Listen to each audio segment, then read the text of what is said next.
My message to citizens of Bosnia and Herzegovina is that Germany is not forgetting about Bosnia and Herzegovina. We having a clear stance on the European perspective for the country, and we want to do whatever we can to contribute to changing the country, becoming a country in the shape of having a clear perspective. Our first step is trying to make the enlargement promise itself more credible. This will not be done with one big thing.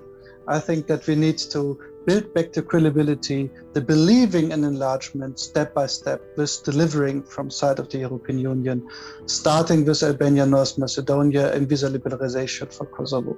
But also clear is we want Bosnia and Herzegovina to obtain the candidacy status for the European Union, but we also need to see some real change on the ground, some reforms being undertaken.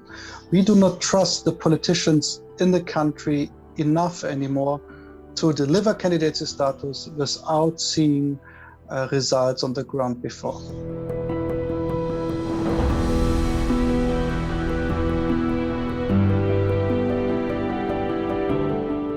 We don't have the one thing which we would say, like, if you deliver this on the paper or in reality, and then we're gonna vote like that.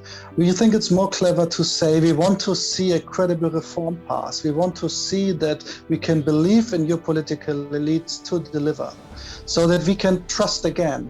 And we don't have the one law or the one point or the one subject out of the 14 key priorities which Mr. Priebel wrote down and the council decided on. No, we want to see progress, credible progress, that we can trust in, that the path will go on, and the politicians in the country have the political will to deliver.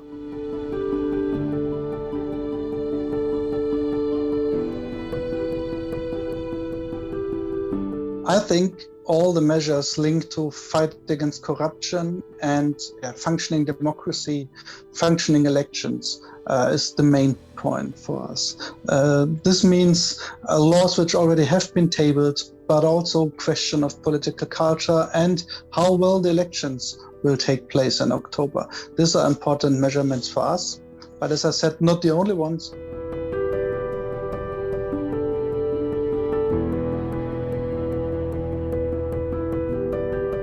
Yeah, so, we have a lot of things to be delivered, and it's clear that European Union put this 14 key priorities for opening negotiations.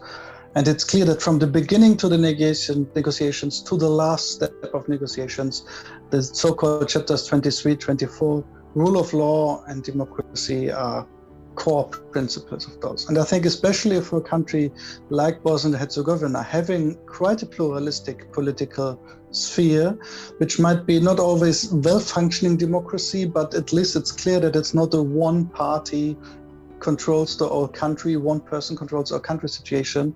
Having rule of law, institutions which are structurally functioning, the separation of power is pursued, can be really a key point for bringing this country forward. Working on the rule of law, working on the questions of functioning independent justice systems, which is working without political influence and people can trust in, is, from my sense, the one key priority for the negotiations from the first day to the last day. And I know that this will not be delivered just from today to tomorrow, but I think that Bosnia and Herzegovina has been even in a better shape regarding that some years ago. And we should commonly try to build up these institutions and this culture again.